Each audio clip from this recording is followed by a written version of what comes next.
The reason is you. Being able to connect anywhere, anytime. You have dreams. Dreams to feed tens of thousands. Dreams to employ thousands. Dreams to house hundreds. Dreams that will change the skyline. And you have all your plans in place, but have you planned for power? Power up your business as we bring down your costs. As power costs come down with the additional 5,000 plus megawatts being injected into the grid, please share with us your investment plans so that we can deliver affordable electricity to you on time. Visit partner agency websites for more information. A joint agency effort to provide quality, affordable and reliable power for national development.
Well, just a day after the reinstatement of 52 police officers who had been interdicted of illicit brew, more people have died today from the same banned alcohol. Yes, hard to believe, but it is true. 4 people have died in Kiambu County from consumption of illicit brew yet again. This is just one of the stories that we're covering tonight. Also in this bulletin, the wife of embattled Pastor Victor Kanyari gospel musician Betty Bayo will be in studio to tell us her side of the saga surrounding her husband. That's certainly a conversation to look out for, but we do start with our big cue this evening. The focus has been on Victor Kanyari the whole week. Let's now ask ourselves, what about his wife, gospel musician Betty Bayo? Our big cue this evening, should Betty Bayo forgive her husband? Let us know what your take is on that. Our hashtag, the hashtag we're using tonight is Betty Bayo Speaks, and you can get us on Twitter at Wilson_Mburu, at Kachungira, at KTN Kenya. You can also send us a text on 22155. This is KTN Prime. Let's begin with the highlights.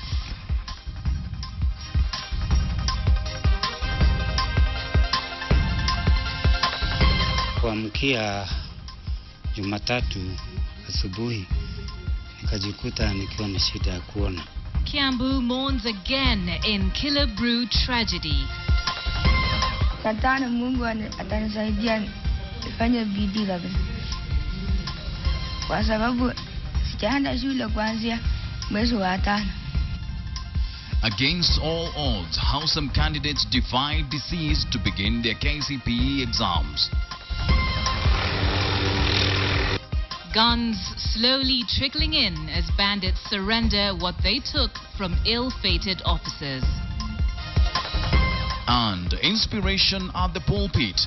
Meet Presbyterian female minister Don Gikandi.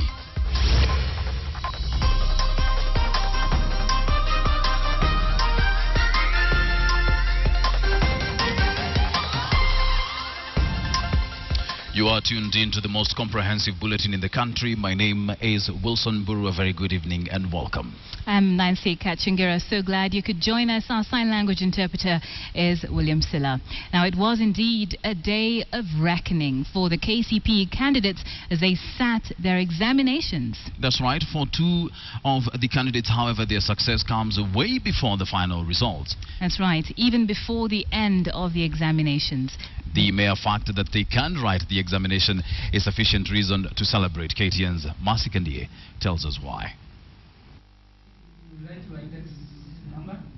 It's 9 in the morning, a critical time for many candidates throughout the country, and for this too especially. At this time, normally they would be in bed, taking medication, but not today.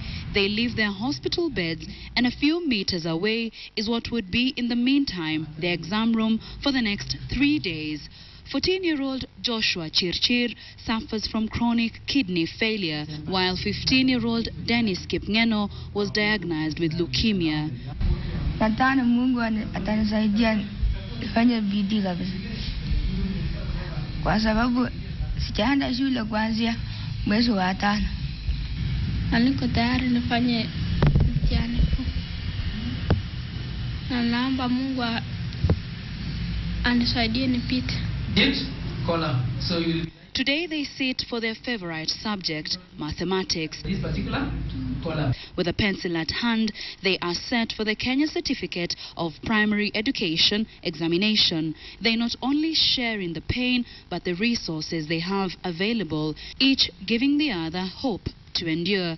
Joshua just regained his eyesight. He says despite not being in school since June, he can't miss this opportunity. Pilot. Kwa sababu alafu nione vitu nyingi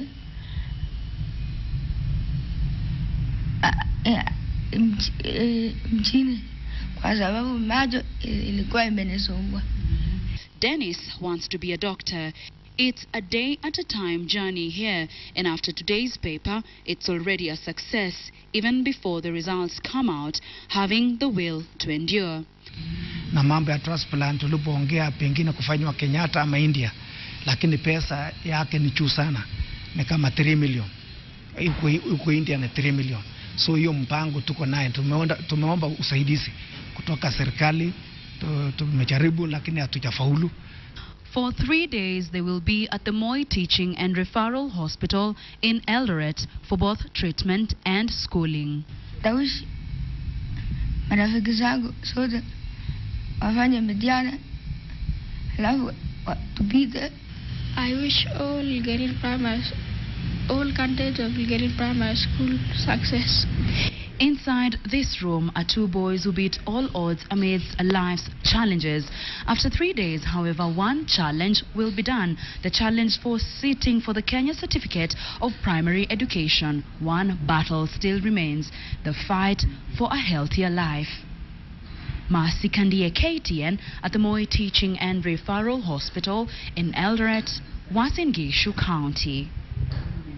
Their spirit is certainly to be admired. One of them hasn't been in school since June, and he's still sitting for his examinations. That can-do spirit is what makes this country great, isn't it? Yes, well, let's now go to some less heartening news. A young man and his wife are among 4 people who died after consuming illicit brew in Kiambu. 8 other people have been hospitalized after the Sunday drinking spree that turned tragic. Rita Tinina tells us about the latest incident where for one family the deadly brew has claimed the life of a third member in just 4 years.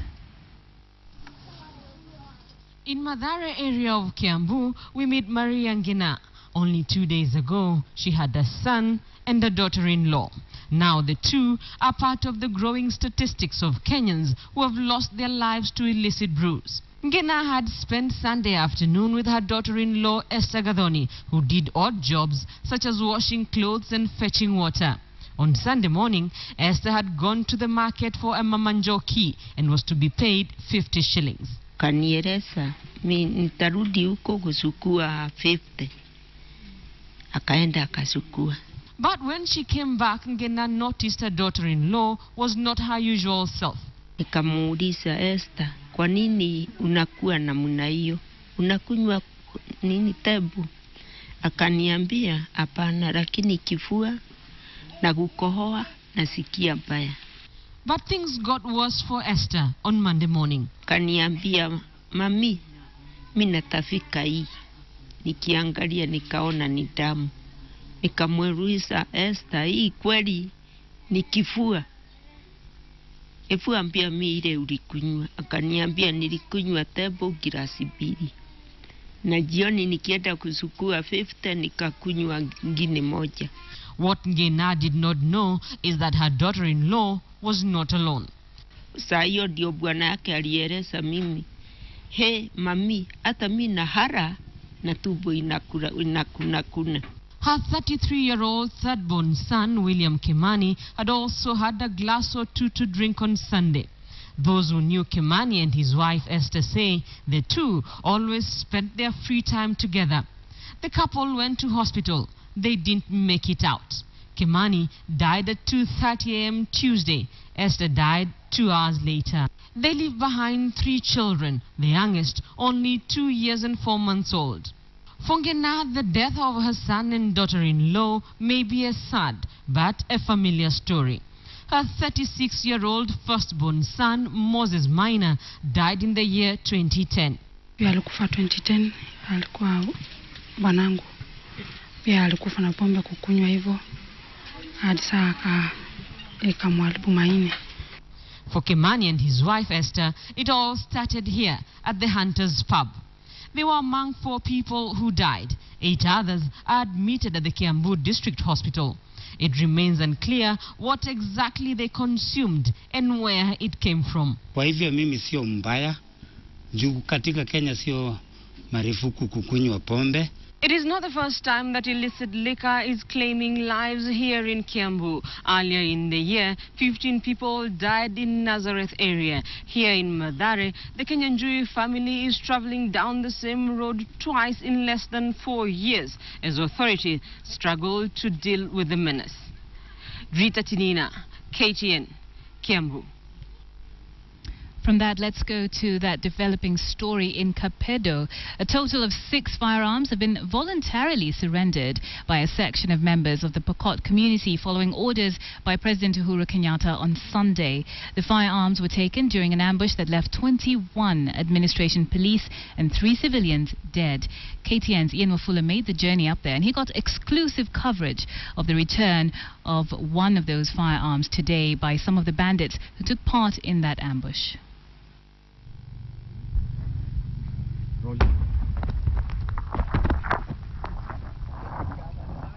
The heavy presence of the Kenya Defence Forces can be felt across this vast land.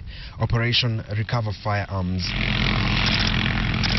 According to sources within the forces, the series of bombs launched by KDF are targeting man caves in the hills where suspected bandits are taking cover. A number of troops have been observed moving in Kapedo location. Just a day into the KCP examinations, both the KCSE and KCP students in Kapedo town right behind me are asking the National Examinations Body to consider the situations under which they have undertaken their examinations. This as a section of Pokot leaders ask the government for at least 4 more days so that they can be able to return the firearms which were taken during the ambush, an ambush that left 21 administration police officers and 3 civilians dead. Early morning Monday, and the first 4 firearms were surrendered. This is after efforts by the professionals in the community. They include 2 teachers who negotiated with the Pokot elders and youth. They felt it very bad with those bombs, the helicopters, and they are now getting more scared. And I believe, could it not be that, we could have gotten all these guns now. Due to lack of communication network, the professionals had to send a group of 3 young men to the elders to notify them of our intentions. We were forced to wait for over 2 hours before we finally received a signal to proceed. Harsh terrain without any road network, we braced ourselves for the 16 kilometers to our destination. Here, the elders would not allow us to carry our TV cameras into their meeting. 1 hour later, we're directed to where one of the firearms had been hidden. And there it was, the 5th of the 22 firearms taken by the bandits during the ambush. They told us some points, that go to a certain dam, go around the dam, look until there. There are 4 guns there, some are in another bush, but just go around. So we didn't know exactly where the guns are. So I challenge the government to spend a simple method, the way we have spent now. We spend like 1,000 to get the information from them, to tell us where we can find these guns. Having the only vehicle in the area, we had to aid in transporting the firearm to the Deputy County Commissioner's office in Chemolingot, some 30 kilometers away. Speaking in his office on Tuesday, Deputy County Commissioner Daniel Kurui confirmed that a total of 6 arms had been returned. It's unfortunate that none of them have returned with the ammunitions. At times they actually spend all the, before when they give out the firearms, they discharge all the ammunitions. The government now seeks to recover the remaining 16 firearms. Ian Wafula, KTN, Baringo County. Stay in Baringo, and the county senator there, Gideon Moi, has signed an agreement now to introduce surveillance drones to address insecurity in that county. Moi says the initiative will complement the government's efforts to control banditry. The drones are similar to those used by the Kenya Wildlife Service. They are, however, specially designed to meet the county's specific needs. The senator will personally meet the initial cost of the drones. Realize that the government has got a lot on its plate and has done what it has done and can do, but it's important that we as leaders whose citizens are facing the brunt of death and loss of property come up with a plan to supplement what the government is doing. So basically we're using technology to fight insecurity. And we're now doing the study, and we hope that in the next 3 months the study will be ready and probably commissioning in the next 4 to 5 months, where we hope to be using the technology of drones, the drone technology, to be able to communicate to the necessary security forces where the situation or incidences of banditry or cattle rustling is taking place, and we are able to really deal with these situations to the satisfaction of every person. And the step you've taken to think and come up with this idea and approach a friend like Richard here and his company from the US goes a long way to really supplement the efforts of government. So that recent news that 22 police officers lost their lives in an ambush in Kapedo near the border between Baringo and Turkana did rekindle memories of similar stories of police officers killed in the line of duty. Now, the most unforgettable one is the killing of over 40 police officers 2 years ago in Soguta Valley in Baragoi. However, such killings and treatment of police officers do suggest a disregard of a force that has sworn to protect the people and the Constitution of Kenya. Linda Ogutu reviews this position through the eyes of a police officer. Twigs that will dry off with time are the only pointer to a fresh grave, symbolizing the departed soul that once walked this ground. That of a police officer killed in Baringo in the line of duty. His friends say a prayer for him, knowing that the branches of his life have dried up, as his family comes to terms with their loss, with the fact that they will never see him again. He joins the long list that is now becoming Kenya's statistics on the number of police officers killed in the line of duty. 23-year-old Said Hassan Omar, a fresh police recruit who was sent on his first assignment to Baringo. He did not make it back alive to his parents' home at the coast. His mother and father too distraught to tell the story of their son. His uncle tells of the feeling of disappointment that engulfs him. Kama sisi wazazi hatukutumiwa mtu yoyote kutupa pole. Hassan's tale is representative of the tale of an organization whose will to serve has been put to the test not just by the government they signed up to serve, but also by the people they have sworn to protect. Citizens who over time come to view them as enemies. It has become the life of a police officer we will call Anne. They should appreciate us. We are mothers, we are fathers, we are sisters. We're just doing our job. And so the only consolation has been in their colleagues. They have drawn strength and the will to continue serving from each other. that bond has been put to the test over and over again in the line of duty. Nobody cares about your family, nobody cares about your kids, nobody wants to know where you come. We feel that our work ends where you die.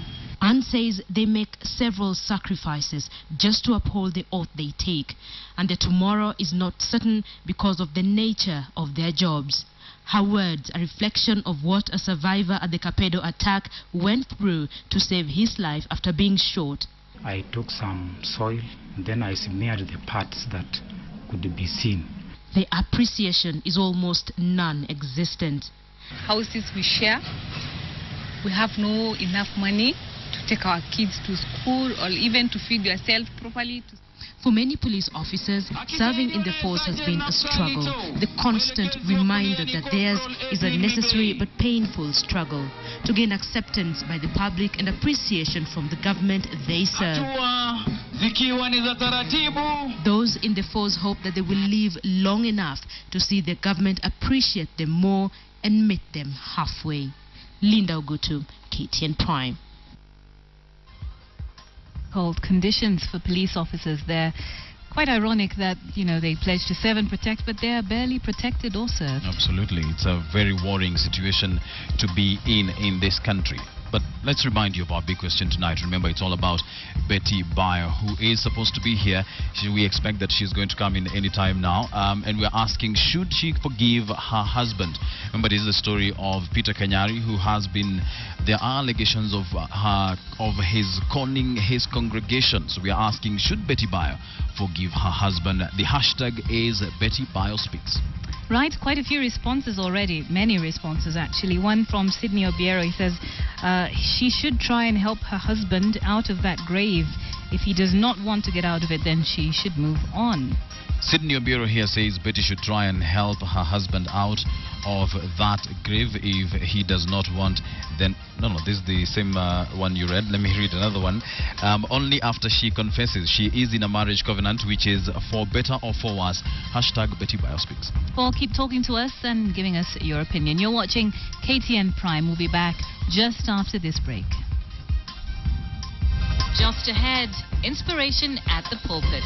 Meet Presbyterian female minister Dawn Gikandi. You're watching KTN Prime.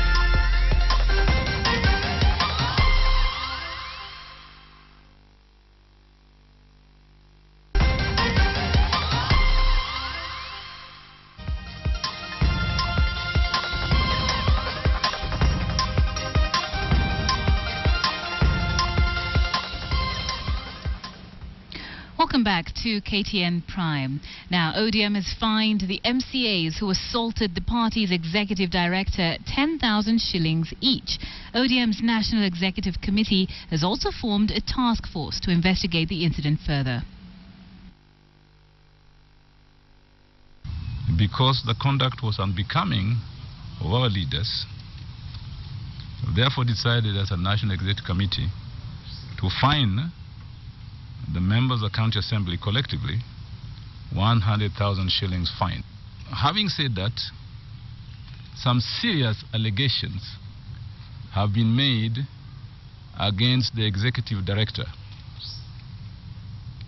These allegations touch on serious disciplinary issues. We therefore expect the disciplinary committee to receive evidence from Mr. Margaret himself and the Secretariat and report to NEC on these disciplinary issues, upon which NEC will make an appropriate decision. Now, the average age of a minister in the Presbyterian Church is 61 years, but Reverend Dawn Gikandi was ordained at just 31. She is one of the youngest ministers on the continent, and in a country where physical disability is often viewed as a curse, Reverend Dawn has seen it as a platform to shatter the stereotypes, breaking barriers and blaze a trail for the others. This week on Outliers, the remarkable story of a woman who refuses to be limited by circumstances.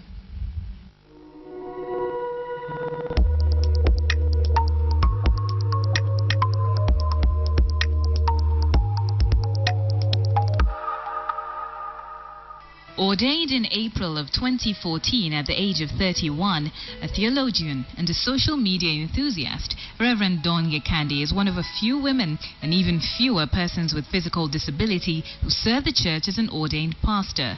You may focus on an outward disability, yet the people who are crippled within, like when I was struggling with the issues of hating myself and some form of depression, nobody knew. I had a teacher who used to tell her class, I never took that unit, you should be having a smile always like Dawn. And I kept on thinking, I smile outwardly. Do you know what's going on inside? So for me, disability has been a platform.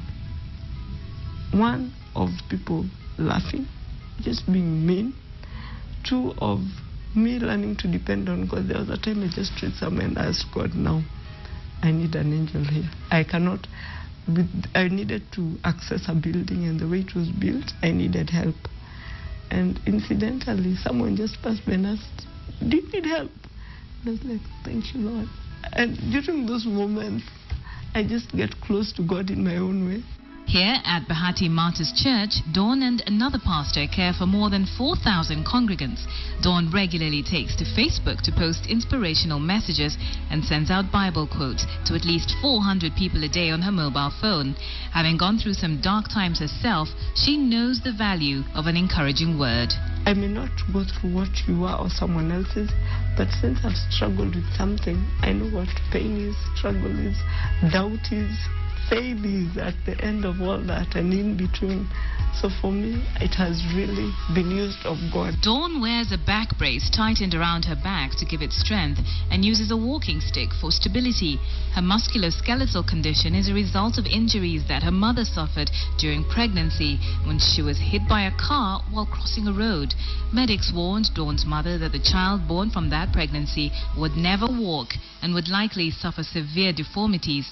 They recommended an abortion. But Mom told them, if God has let this child survive, He will give me the grace to take care of the child, no matter how difficult it will be.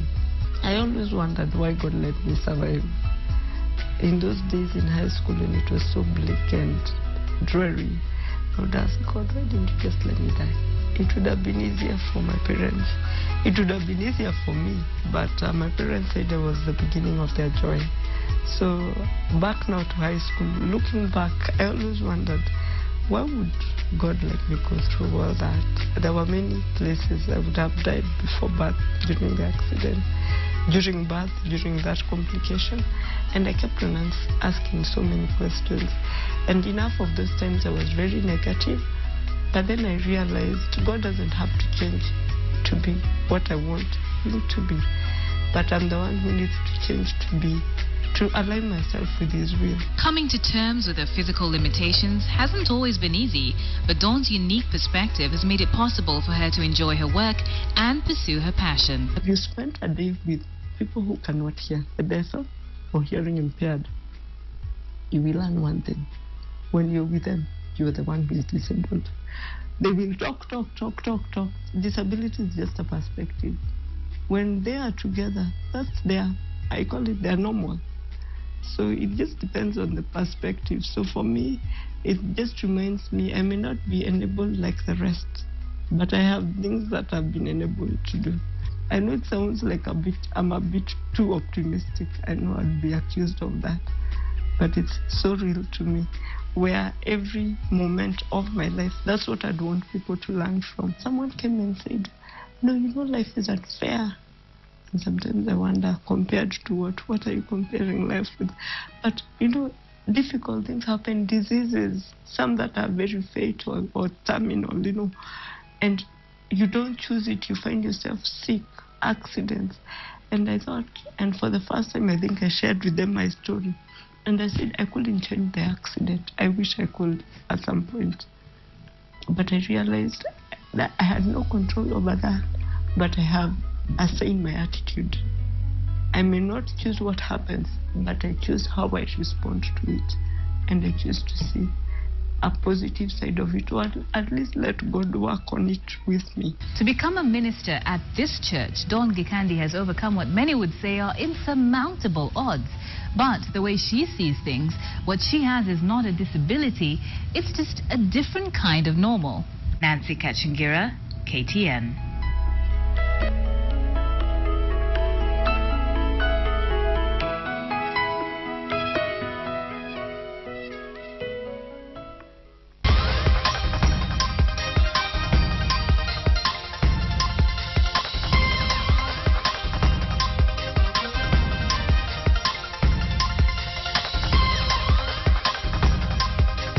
You're watching KTN Prime.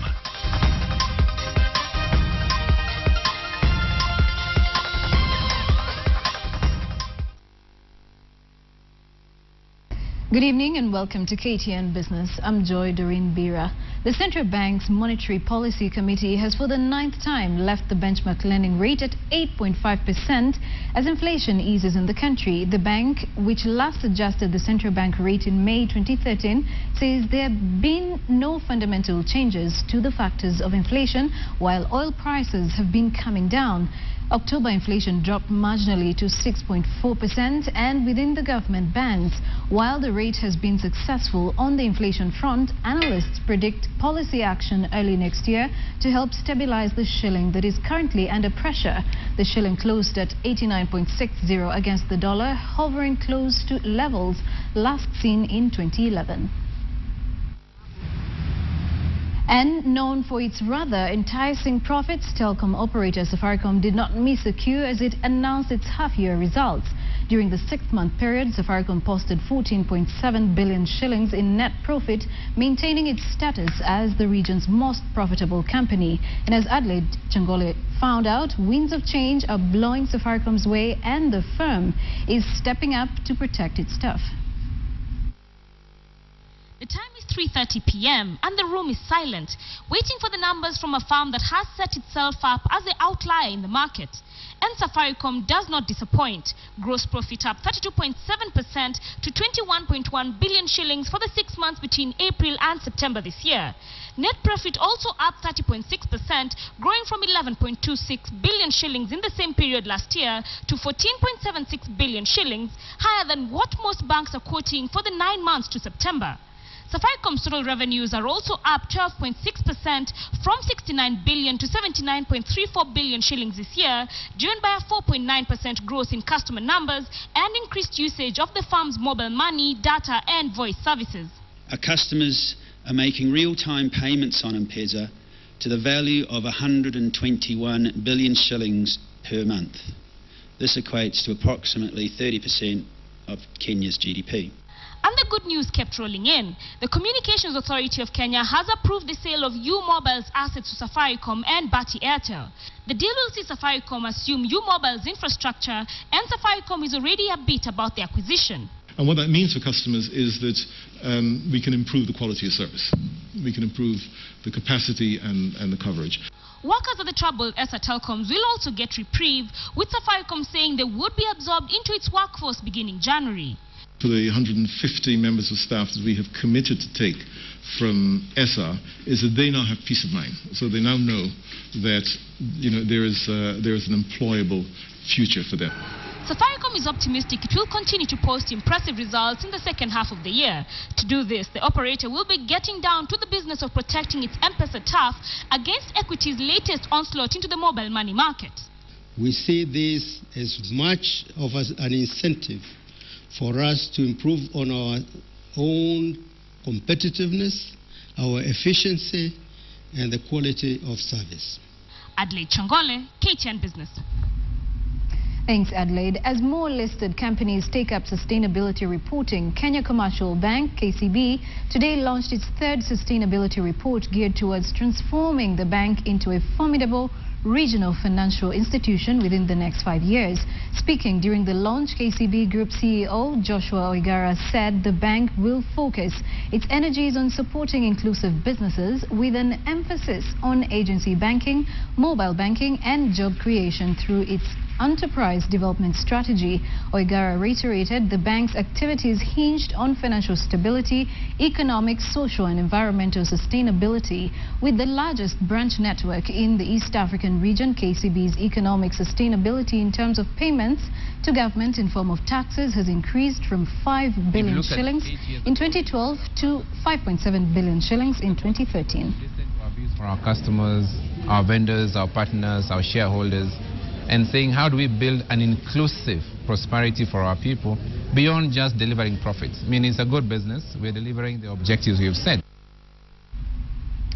British shoemaker Clarks has opened its 5th store in Kenya as it seeks to tap into the demand for high-end shoes. The shoe store, located at Nairobi's Galleria Mall, is part of the manufacturer's massive expansion drive within Kenya and the East African region. KTN's Charles Kitonga spoke to Clarks' Middle Eastern Africa president and brings us this story.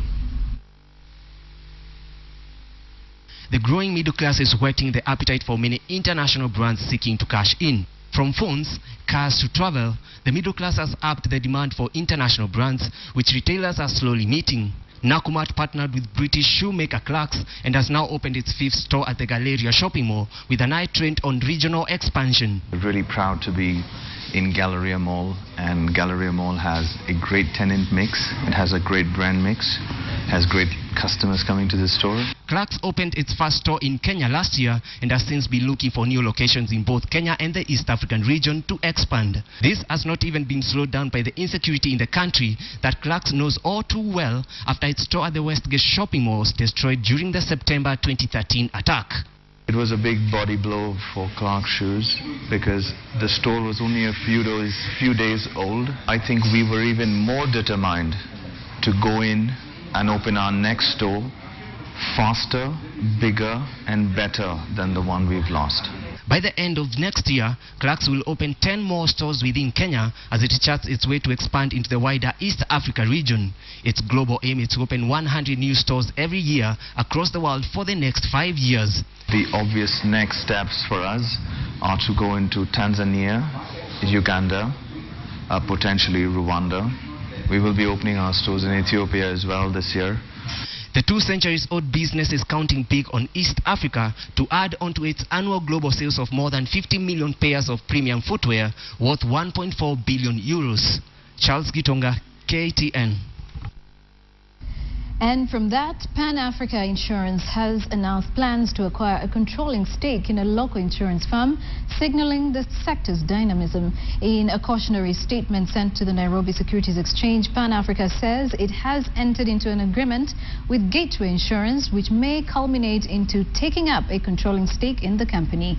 Ranked as one of the top 3 insurance companies in the country, it's possible the insurer is seeking the acquisition to grow its market share. The proposed deal by Pan Africa, which is subject to regulatory and shareholder approvals, follows the acquisition of Shield Assurance and Real Insurance by Prudential Insurance and Britain, respectively. There has been interest in the insurance market with M&A deals in the recent past.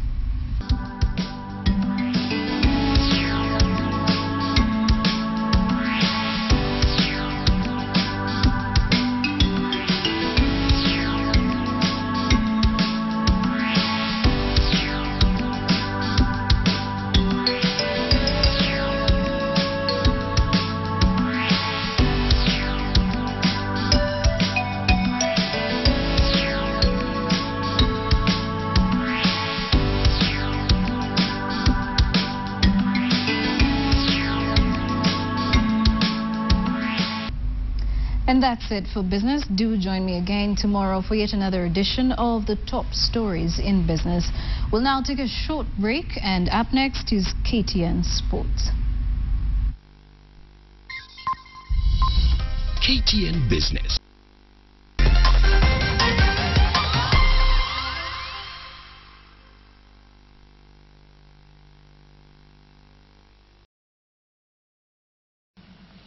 Welcome to KTN Sports. Now, two-time Boston and Chicago Marathon champion Rita Jeptoo has officially requested for her B sample to be tested following a failed drug test that saw her sample A test positive of EPO. Jeptoo appeared before an Athletics Kenya Medical Commission today, where she was given an opportunity to state her side of the story. It was a long and busy day for the country's athletics governing body, AK, whose medical and anti-doping commission met the Boston and Chicago Marathon champion Rita Jeptoo, who failed a drug test in and out of competition testing late September. The meeting that lasted hours behind closed doors finally came to an end, with none of the meeting's participants ready to let out any details. Then out came a distraught Rita Jeptoo, who hid behind dark sunglasses, accompanied by some members of her family and the federation. She tried to put a straight face while restraining from uttering more than just a word. Nothing.